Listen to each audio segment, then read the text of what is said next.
اینجا یک مکتوب تعجیلا آمده است، بیاید اول از زمین آغاز می نمایم. السلام علیکم برادر اسلامی ما اکای حاجی میرزا، ما یک برادر اسلامی شما از دهه سری چشمه ناحیه شوراباد. بعد از سلام، این که من عائله دار صاحب 3 فرزند هستم. من سال 2000 خاندار شدم. از سال 2000 تا این جانب در خاندان ما همسر من بر ضد من کشماکشی دارد. مادر من با همراهی اپهایم صد راه من شدند که او را طلاق ندهم، که این دختر صغیره است، بی مادر است، گناه است، او را طلاق نده. امروزها باشد کاسه صبرم لبریز شده ایستاده است. همسرم به من و اهل خانواده همان تمام سخنهای قبیح را میگوید و با فرزندهایم میگوید که این پدر شما نیست، شما طرف این نروید. باور کنید داملای شیرین سخن، با این عمر جوانی از دست این زندگی ناآرام از این عمر سیر شدم و چندین بارها باور کنید در بالای جای نماز گریه کرده با پروردگار خود مناجات کرده گفتم که ای پروردگار، کدام وقت شما جان مرا از این وبای عصر خلاص میکنید؟ از شما داملای شیرین سخن احترامانه خلاص التماس و التجا می نمایم که به من یک جواب حقیقی دهید در همین نماز جمعه. طوری که بزرگان گفتند عمر اگر خوش گذرد زندگی خیزر کم است، ورنه ناخوش گذرد نیمی نفس بسیار است. خب من زمستان در نماز جمعه روز 23 فوریه 2007 و شما مکتوب نویساندم، جوابش را نگرفتم. از شما احترامانه خواهش میکنم جواب مرا حتما گردان. الحال همین مکتوب آمده است. معنای مکتوب، خلاصه مکتوب به همه ما و شما معلوم شد که این برادر عزیز کسی باشد.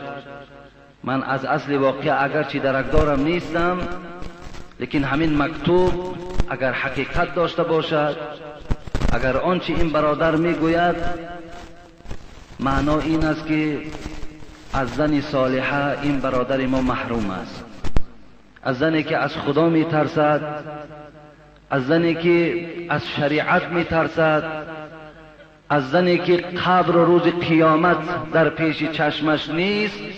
با این گونه زن این برادر ما حیات به سر برده ایستاده است. و چگونه ای که شما فهمیدید حتی در عمر جوانی هم از عمر بیزار شدم. بله این حقیقت دارد. چگونه ای که عزیز خدا را هم یاد کردن عمر اگر خوش گذرد زندگی خیزر کم است. بله در اصل حیات وقتی ناآرام باشد دیگر حتی عمر کو یک جانب طعام با لذت ترین طعام برای تو دیگر لذت ندارد. اگر بهترین خانه برای تو ساخته دهند با همه شرایط های حاضر زمان، لیکن در داخل خانه اگر این گونه زنی غیر صالحه وجود داشته باشد، این خانه هم برای تو هیچ گوی مقبولیت و هیچ لذت هم ندارد.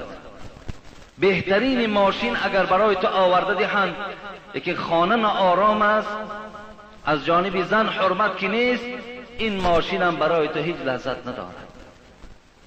بله شاید در همین مکتوبه هایی که من دارم 50 فایدش شکایت است. 50 فایدش چی گویم؟ افسوس. حبیب خدا میگوید لو كنت آمرا احدا ان يسجد لزوجه لامرت المرأة ان تسجد لزوجها تعظیما لحقه. چیکار کنیم؟ معلم ما، معلم بشریت محمد صلی الله علیه و سلم که نزول او رحمت برای عالمیان است، تعلیمات او برای مرد و زن فرض است. در سخنرانی می گفت که اگر انسان سجده کردن جایز می شد، هر آینه امر می کردم، وظیفه‌دار می کردم، سفارش می دادم تا که زنها شوهرهاشون سجده کنند. افسوس که سجده برای آدم درست نیست، افسوس که تعظیم برای آدم درست نیست. تعظیم و سجده فقط حق الله است، فقط حق الله است. و الا اگر به آدم اجازت میشد، این طایفه زنها باید شوهرهاشون سجده میکردند. به خاطر چی؟ به خاطر که خداوند الرجال قوامون علی النساء گفت، به خاطر که مردها مرتبه دارند، شرف دارند، قدر دارند نسبت به زنها. چیکار کنیم؟ معلم بشریت، بهترین معلم سخنرانی در این چنین بیان میکند. حضرت فاطمه مثل همین زنها زن بود و یگان گویم که جسم او یا ساخت او از یگان خاک دیگر نبود، ویم آدم بود. لیکن یک بار در حیات خود با علی روبرو شدن. این حدیث صحیح است. یک بار در حیات خود شاید که حضرت علی را به حرمتی هم نه، بلکه شاید که باور کنه نمیدانم یک میده ترین سهو یا غلط از فاطمه گذشت. ولی امروز جوانای ما میگوید، داملای عزیز میگوید به تلفن، شاهدم برادرها در اینجا، من در میکروفون دایم گپ میزنم، برای گوشهام درمند شدگیم. میگن داملا اگر زن دهن شوهر نام گیرد زن طلاق میشود یا نمیشود؟ دهن شوهر. از سوال او چی معلوم میشود؟ این است که اون زن دهان این شوهر دشنام دادگی است. و سوی خدا پناه طلب میکنیم. از فاطمه این گناه گویم که جرم نگذشت، لیکن چیکار کرد؟ از خدا که میترسید، فکر آخرت که داشت، اطراف حضرت علی دور میزد، زاره میکرد. علی گناه مرا ببخش، علی سهو مرا ببخش، علی آن چیزی که از من گذشت با آب دیده زاره میکرد، مرا از گناهم گذر کن. وقتی این سخن به رسول اکرم صلی الله علیه و سلم رسید، رسول الله دوام به خانه دخترش فاطمه آمد. گفت کجا شد این؟ کجا شد علی؟ بچه عمک کجا شد؟ ابن عمی کی؟ گفت نمیدانم، بیرون رفت. وقتی رسول اکرم آدم روان کردن، گفتن حضرت علی در مسجد خواب است. رسول اکرم خودشان به پیش علی آمدن، خودشان به نزد حضرت علی آمدن. حضرت علی میگوید چهره مبارکش بالای خاک مسجد گذاشتگی و خواب بود. لیکن رسول اکرم آمده با یک نوازش حضرت علی را بیدار کردن، گفتن قم یا ابو تراب، خیز ای کسی که در خاک تو آلوده هستی، خیز از جا. حضرت علی وقتی ابو تراب شنید، پدر خاک، همین کنیت و لقبی که پیغمبر به علی گذاشت بسیار علی را خوش آمد. تا آخر حیاتش میگو مرا ابو تراب گوید، زیرا پیغمبر خدا مرا این کنیت، این لقب در خوابم گذاشتگی بود. ببین حضرت علی را گرفتن به خانه دخترش آمد. خیلی چهره پیغمبر ناراحت بود. حضرت فاطمه این حس کرد، چیکار کرد؟ گفت پدرجان، گفت تو از من ناراحت نشو، به خدا قسم یک سهو عادی ترین از من گذشت، گرد حضرت این علی 7 پیچ تاب میخوردم، زاره و تولا کردم، مرا بخشید، بعد از خانه بیرون شد. رسول اکرم با غضب گفت اگر فاطمه قسم بر آن خدایی که جان محمد در دست اوست، اگر زمان علی ناراضی باشد و تو از حیات گذری، من جنازه تو را نمیخوانم، جنازه تو نمیخوانم. اونم دختر بودم. ولی امروز تمام زنهای روی دنیا را جمع کن، به خدا قسم به ناخون فاطمه برابر نمیشود. به ناخونش. برای چی او زاره میکرده است؟ برای چی او تولا میکرده است؟ برای چی او خواهش میکرده است که مرا ببخش؟ برای چی؟ همه این به خاطر آن است که ایما امرأة ماتت و زوجها عنها راض دخلت الجنه. این اونا میدانستند قدم زن از دنیا گذرد و شوهر از او راضی باشد، 8 در جنت برای این زن گشاده است. این اوای میدانست. پیش حبیب خدا آمدن شکایت کردند، گفتن ای حبیب خدا زنها احترام ما نمیکنند. رسول اکرم گفتن لا تؤذی امرأة زوجها فی الدنیا الا قالت له زوجته من رحول العین لا تؤذیه قاتلك الله فانما هو عندك دخیل یوشک ان یفارقك الینا الیکی. بین حبیب خدا گفتن آزار ندهید، شوهراتان آزار ندهید، زیرا اینکه حورهای جنتی که برای این شوهرهای شما خدا آماده کرده است، در حق تو بر این زنی ناسپاس و ناشکر میگفت از قاتلک الله، قتل کنه تو را خدا، هلاک کنه تو را خدا. این شوهرها در پیش شما مهمان هستند، زود است که تو را ترک میسازد و نزد ما میآید.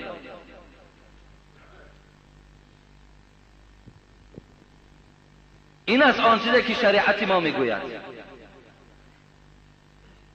به این خاطر این خواهر اگر جنت خواهد، راحت قبر خواهد، دیدار پروردگار خواهد، دیدار رسول اکرم خواهد، تا وفات تا مردن باید که احترام شوهر به جا آورد. لیکن ببینید هیچ امکانیت ندارد، روز به روز احوال تو بد می شود، سلامتی تو ناخوب می شود، پدر و مادر بالای تو قهر و غضب دارند، پدر و مادر تو مورد به احترامی قرار دارد. آخی از آسمان نغلطیده است، به نامش 3 طلاق از خانه پیش کردن است. تا امروز ما به کسی توصیه ندادیم که زن طلاق ده، تا امروز تا آز نمی سخنی که الحال برای شما گفتم. فقط احترام کنین، معامله کنین، صلح کنین، کاری کنین که زندگی هاتون خوب شود.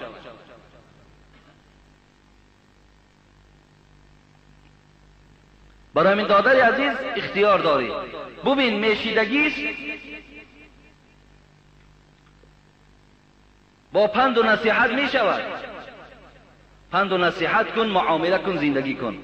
بین که نمی شود، مرحمت. جواب: تو ارزنده من نیستی.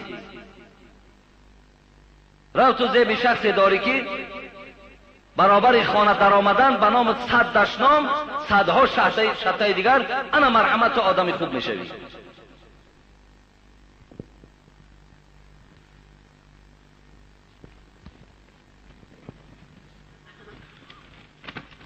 مکتوبا را بسیار دراز می نویسند تا که مجبور این بسیار زاره و تولا کرده است خوانید. السلام علیکم داملا حاجی میرزا. بعد السلامم خواهش از شما دارم که مکتوب دویم باره مرا از دست ندهید و در نماز جمعه خوانده در کسیت ضبط کرده جوابش را به همه معنیهایش گردانید. بابای حاجی میرزا، من جوانی 31 ساله، معلوماتم عالی، صاحب جای کار، خانه و در، صاحب 4-5 فرزند، لیکن زندگیم زندگی تلخ است.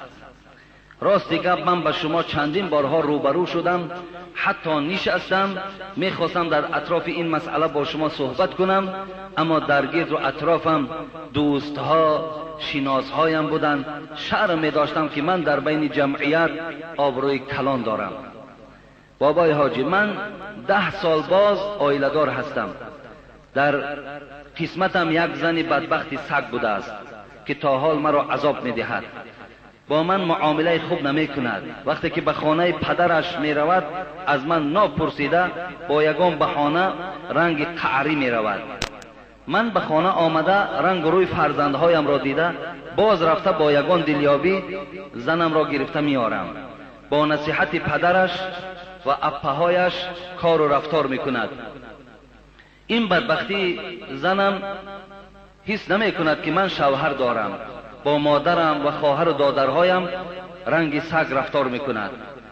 گپ گردانده چی گپی که نباشد جواب میدهد، حتی خاطر مرا نمیبیند. من با زنم نصیحت میکنم، چندین مثالهای زن و شوهری را میارم و حتی چندین کسیته های امر معروف شما را میمانم، میگویم گوش کن. جواب میدهد که این گپ ها همش دروغ است. این بدبخت را بزاره نشد، بزدن نشد، به من گپ های میگوید که در شریعت این گپ ها تماما درست نیست برای گفتن شوهر. لیکن خاطر فرزندهایم چیکار کنم؟ نمیدانم.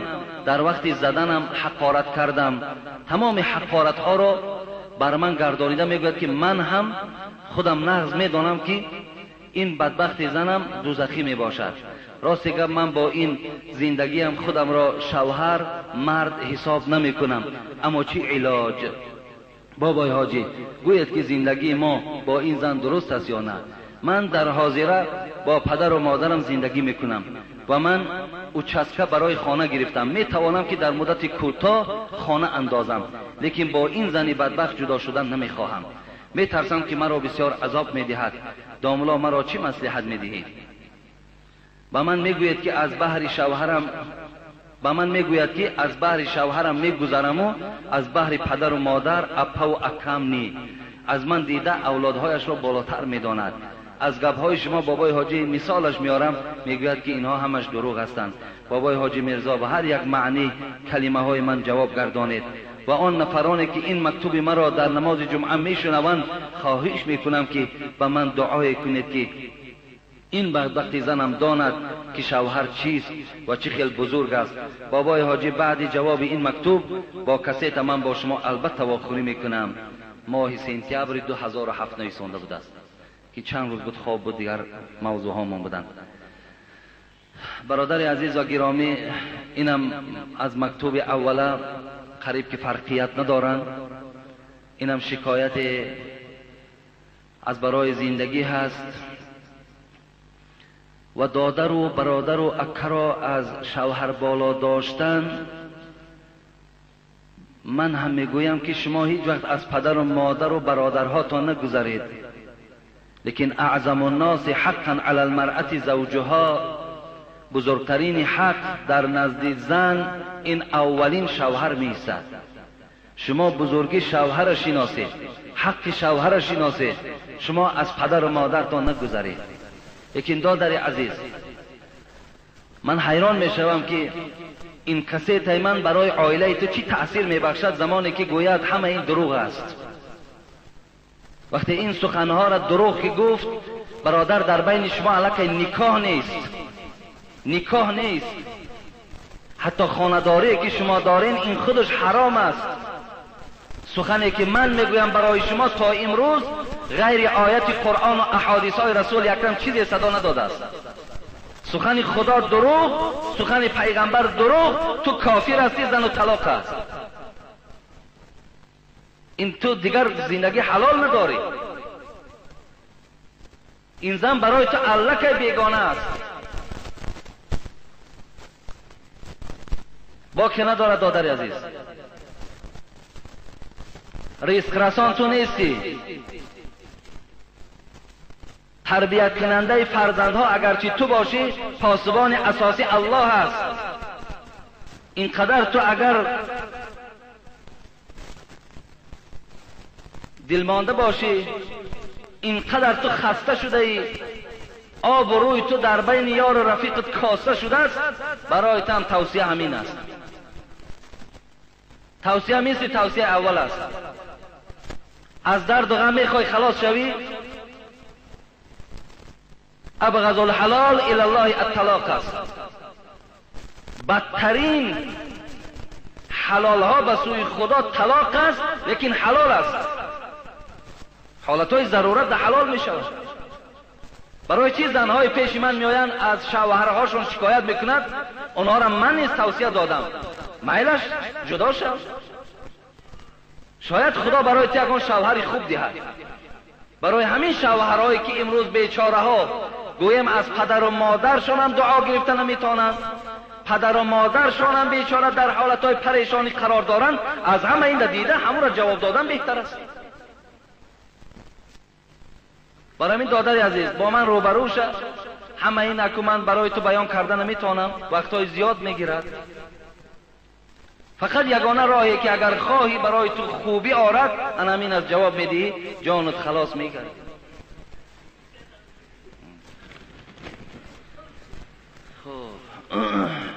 رفیق داملای تاجیکان جهان، داملا میرزا که ما همه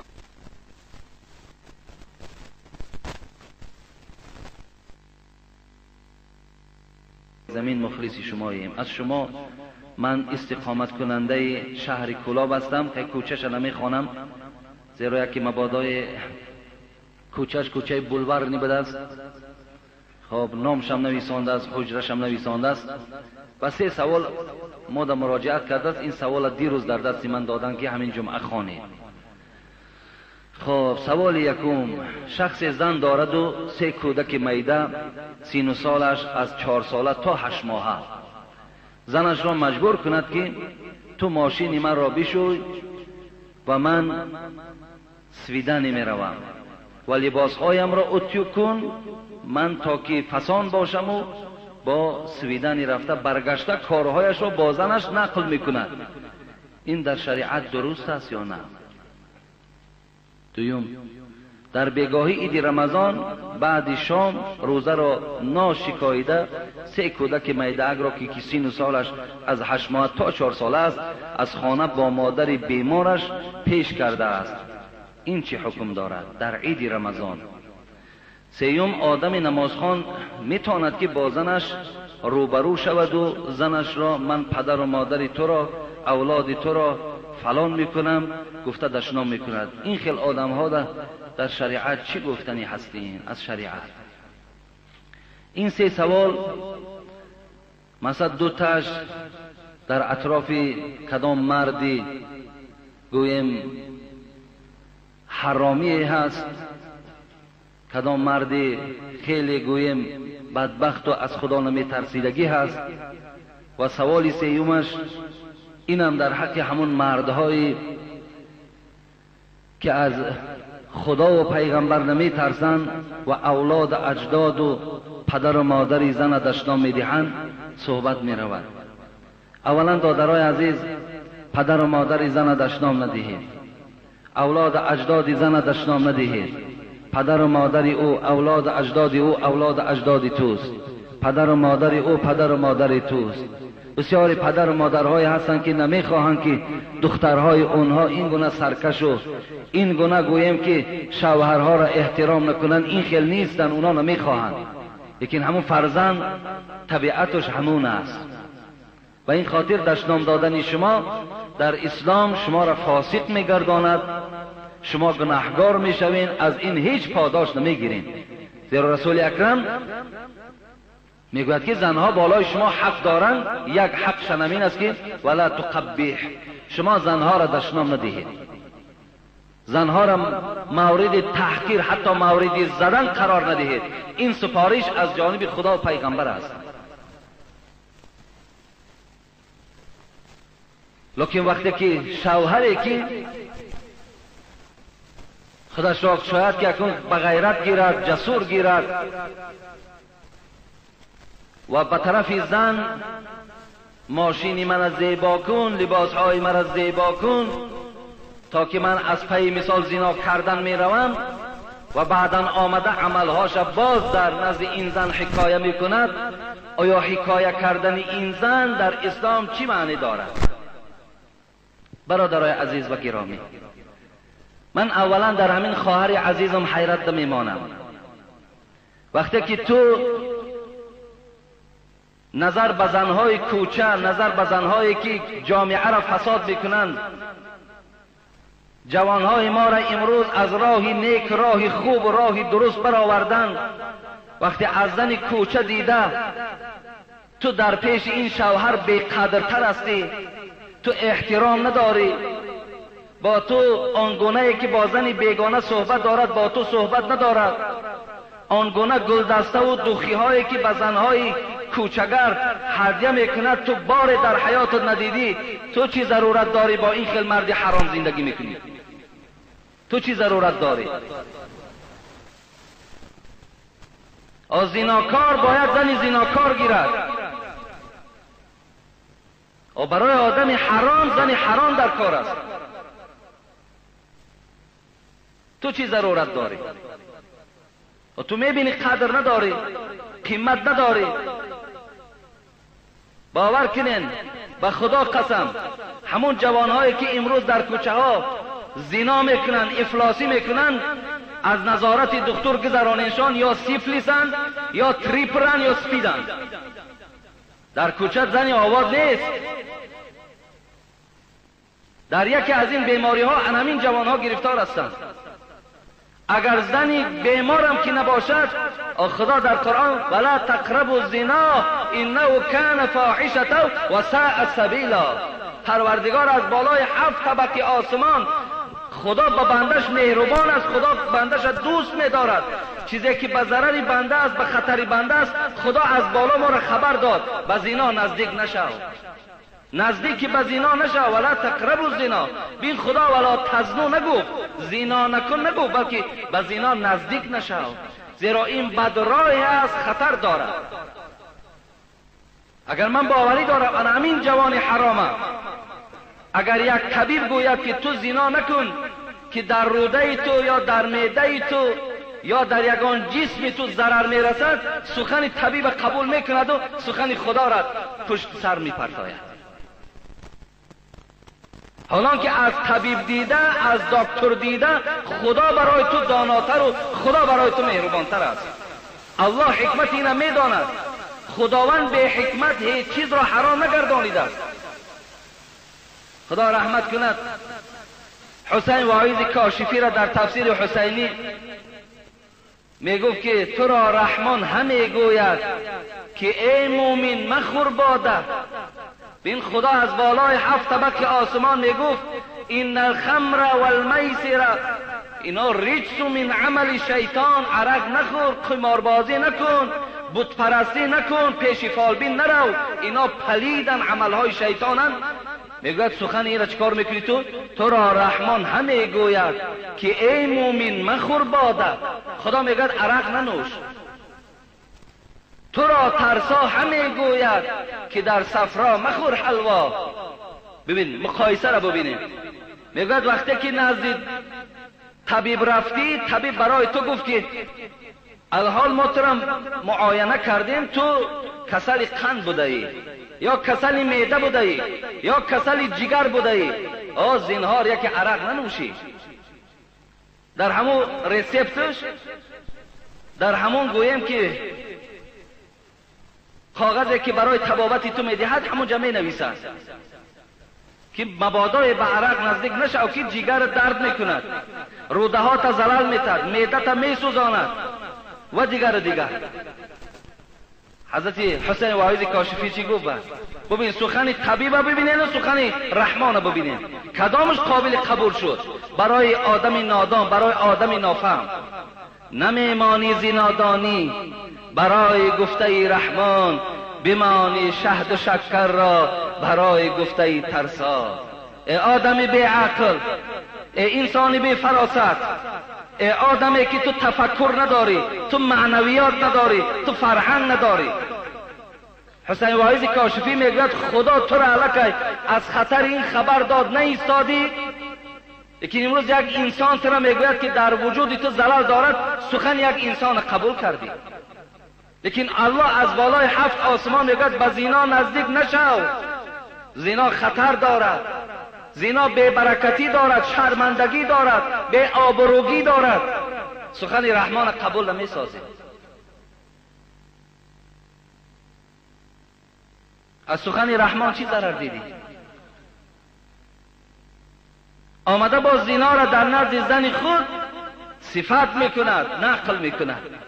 رسول اکرم صلی الله علیه و سلم حدیث مسلم است، قسم به خدا، این من اشر الناس منزلتا عند الله.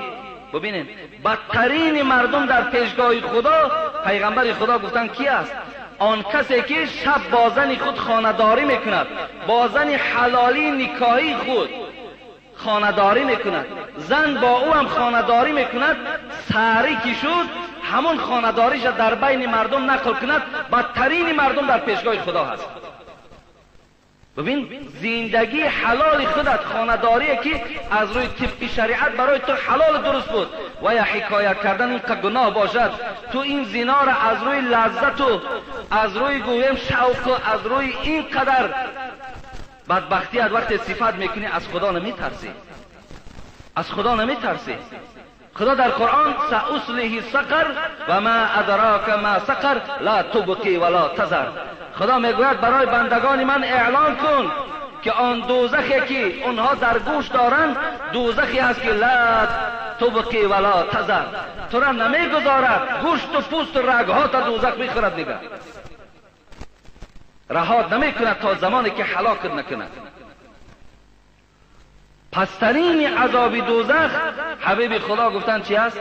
فی اخمس قدمیه جمرتان یغلی منهما دماغه، پسترین عذاب دوزخ همین بود است که در پاشنک پاک پروردگار دو لخچه علاوه می گذاشته است، آنچنان حرارت داشته است که یغلی منهما دماغه، از بینی ها زرداب سر می کند. این پسترین سبکترین عذاب دوزخ است. از خدا ترسید برادر عزیز، توبه به سوی خدا کن، توبه به سوی پروردگار بکن. زندگیت را با این زن زندگی خوب گردان. و الا خواهر عزیز، اگر این انسان از این راه بد نگردد، در دست این بودن تو در همچنان است که تو غریب هستی، تو غریبی، تو زود از دست این آدم ناپاک خلاص شو. این آدم ناپاک ارزنده تو برای خواهر ندارد.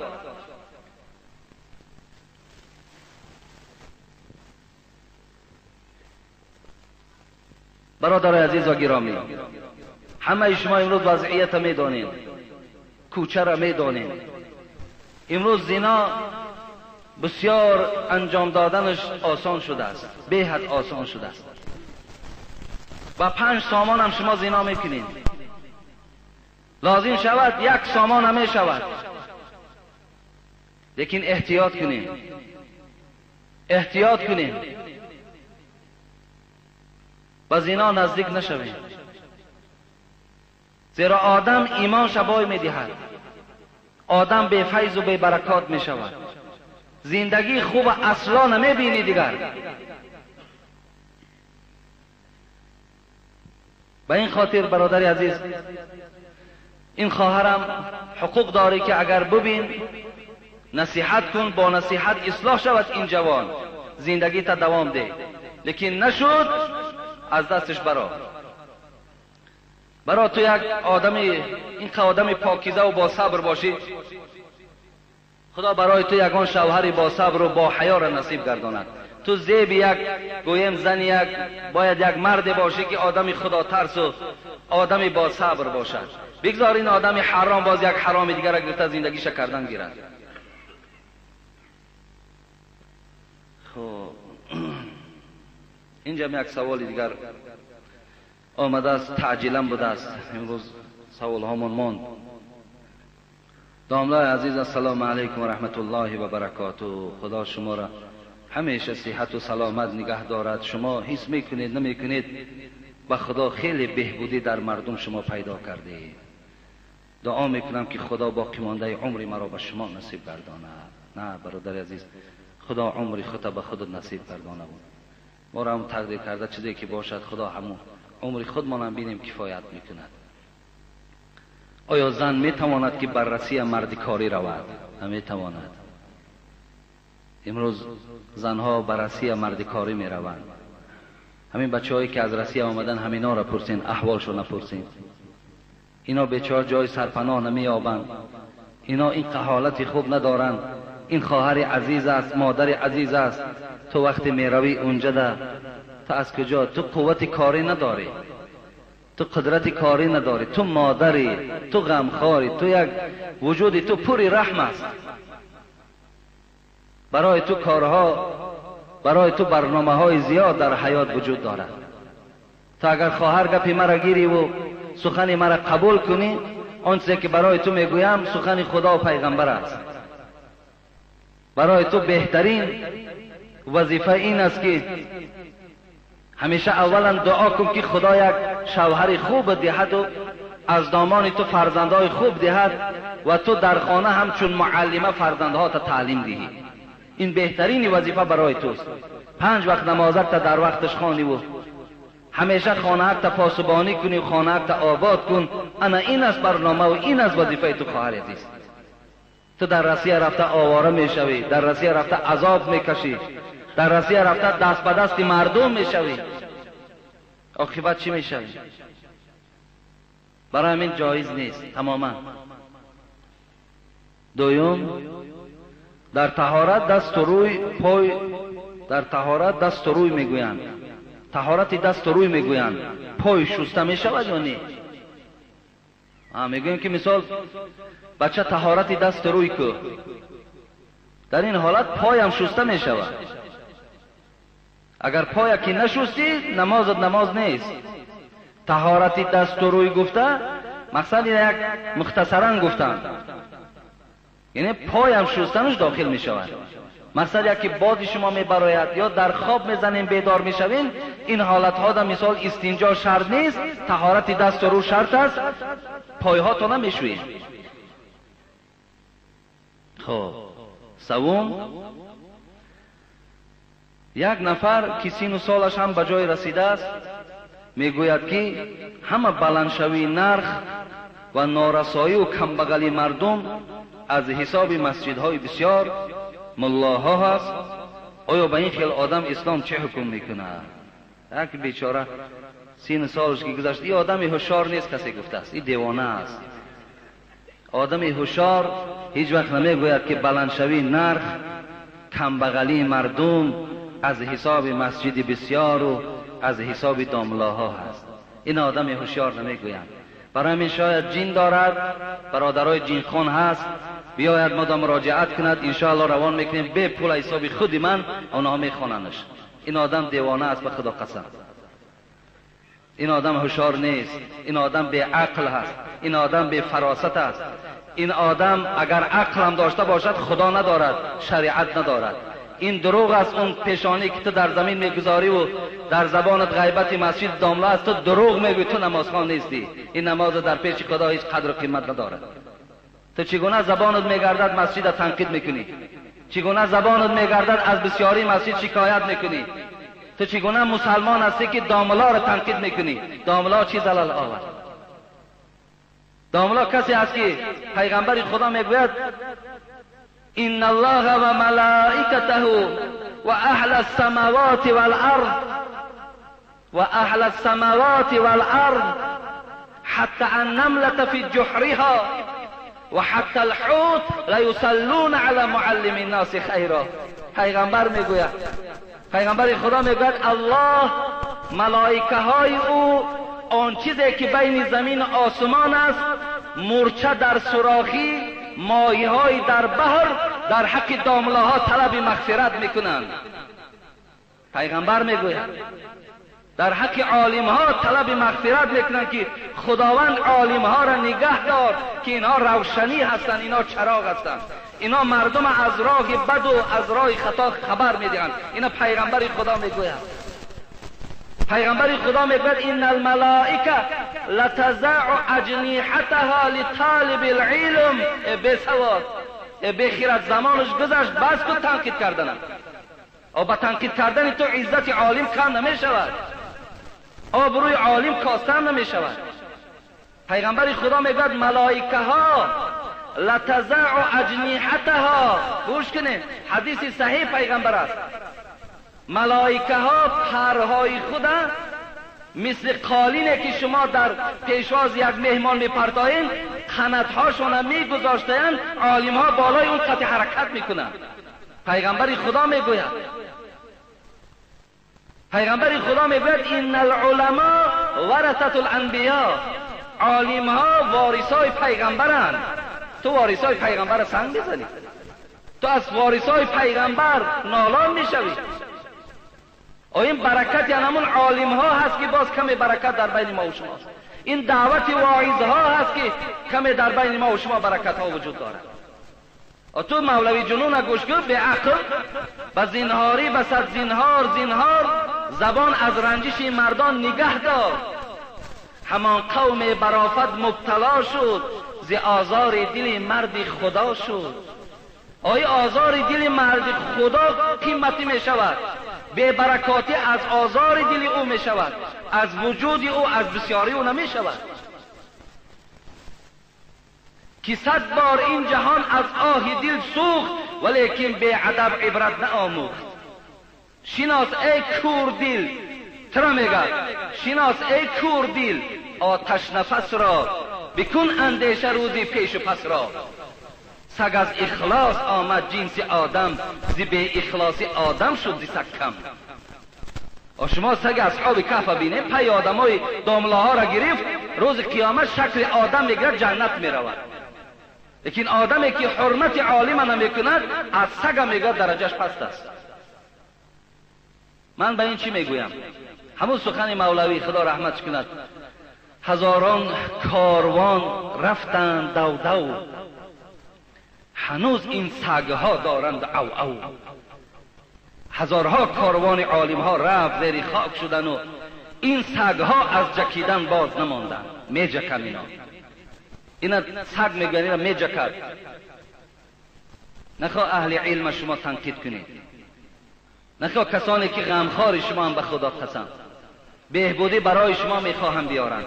میخواهند که شما در قبر راحت کنید، در روز قیامت عزت یابید، در دنیا شما مدنیت حتی پیدا کنید. با اینا را شما غیبت میکنید. با کدام قانون همین راست میاد؟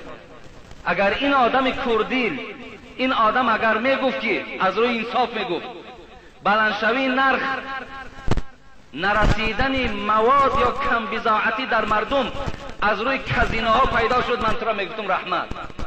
از روی فاحشه خانه ها پیدا شد، از روی عرق نوشی ها پیدا شد، از روی تنقید عالم ها پیدا شد، از روی غیبت و از روی خیانت پیدا شد، از روی قمارخانه ها پیدا شد، از روی آن خانه هایی که امروز 5-6 دختر تاجیک در داخلش مردهای بیگانه و خودی را قبول دارد و 5 و 10 روز دراز جواب داده ایستادند.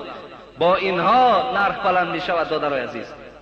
با اینها هوا نمی بارد. فحش و فاحشگی ترقی کرده است. حبیب خدا در حدیث گفته است اگه من جای در معلم دارم، تو بر این به عقل هیچ وقت پشتیبانم نمیگیرم، تو بر این به عقل گوشم که نمیکنم. لیکن کمتر دردم میکند، کمی دردم میکند که اینقدر مهنت و زحمت و کوشش برای تو بر این انسان ذره قدر نداشته باشد. پیغمبر خدا میگوید هر وقتایی که اگر فحش و فحشایی زیاد شد، مریش پیدا می شود، مریش زیاد می شود، مردن زیاد پیدا می شود، هوا قاق می شود، هوا قاق می شود، دیگر نمی بارد، خشک می شود. و دیگر این که ریسک ازلی است. این ریسک نه در دست داملا است، نه در دست رهبر دولت است، نه در دست پیغمبر است، نه در دست ملائکه است. این ریسک ازلی است. این ریسک خداوند در قسمت تو چیزی کشیده باشد. اگر ای انسان، اگر آرد 200 سامان شود، قسم به خدا من پروا ندارم زمانی که الله خودش رزاق اعلان کردگی است. من رزق رسان هستم گفتن. الله خودش رزاق اعلان کرده است، 500 سوم که شود پروا ندارم، الله میرساند. آتر خدا غیرت بگیرد، امین مثل رابعه عدویه نمیشوی. رابعه عدویه را گوش کنید قصه‌ش. زنک بود، زن میگوید که اگر تمام زمین آهن گردد، آهن دیگر یگان جای کشت و کار نماند، کل زمین آهن گردد، آسمان از باریدن منع شود، تمام مردم روی دنیا اگر عیال من، فرزندای من باشد، رابعه عدویه میگه قسم به خدا پروای نان یافتن ایشان ندارم زمانی که خدا خودش رزاق اعلان کردگی هست. ان الله هو الرزاق، و اعلان کرده است که من رزاق هستم، من رزق رسان هستم. گفته است تمام دنیا آهن شود، زمین کشتکار باقی نماند، آسمان از باریدن من شود، تمام مردم فرزند من باشد، پروای نانیابی ایشان نمیکنم زمانی که الله خودش رزاق اعلام کرده است.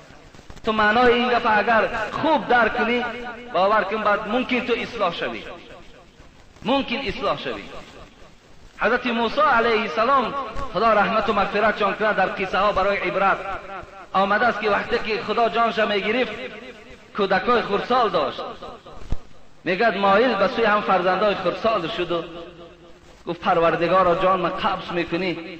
این روایت است، صحیح است دروغ است من نمیدانم، در کتاب خوندم. جان من قبض میکنی، فرزندام حالش چی میشیده باشد؟ الله برای تعلیم موسی نبود، برای تعلیم ما آدمای بی سواد بود. گفت موسی نزد دریا برو. نزد دریا آمد، عصا را گفت در دریا بزن، گفت عصا را بر دریا زد، دریا خشک شد. نگاه کرد در زیر دریا یک سنگ خیلی کلانه، گفت رو گفت سنگ گفت به عصات بزن. گفت حضرت موسی میگد آمد بعد عصاش سنگ زد، دو بولک شد. داخل سنگ تماشا کن. وقتی نگاه میکنند موسی در داخل سنگ کرم و در دهان کرم علف سبز است. الله در داخل سنگ در حال یک کرم فراموش نمی کند، رزق او را در داخل سنگ می رساند، رزق تو را فراموش می کند. از این خاطر برادرای عزیز و گرامی، فحش و فاحشگی، بی اطاعتی، نافرمانی، عرق نوشی و عرق فروشی، بی نمازی، از خدا نترسیدن اوج که گرفت. الله اگر رحمان و رحیم باشد آخه وای قهارم هست، قهارم هست، قهر میکند، جبارم هست، سخت میگیرد. حضرت مولوی میگوید به هر بنده وعید حق نظیر است که ایزی دیرگیر و سختگیر است. دیر میگیرد و سخت میگیرد. ما اصلاح شویم، ما همیشه با دعا باشیم، ما به سوی خدا رجوع کنیم. رسول اکرم صلی الله علیه و سلم میگوید یک سبب کم بغل شدن مردم و بلند شدن نرخ و نوا به چی وابستگی دارد؟ به نبودن موعظه. امر معروف ترک می شود. موعظه ها وقتی ترک می شوند، پند و نصیحت ها وقتی قطع می شود، این گونه بدبختی هم در جامعه پیدا می شود. خدا همه شما را در حفظ امانش نگه دارد. این برادر عزیز کسی باشی اثر اسلام بیار، تحقیر عالم و تحقیر مسجد آدم بیدین میکند. این شوخی نیست، ادبگاه محبت ناز و شوخی بر نمی دارد. از این خاطر قوتی نیکی نداری بد مکن. در حق عالم ها و پیشواها و مسجد ها خدمت کردن نمیتانی، سنگ نزن، غیبت نکن، پشتیبانی کن. مسجد جایی هست که الحمدلله برای شما اخلاق حمیده میدهد. اگر در وجود شما خدا ترسی را جای نکنند، شما عالم می سوزانید.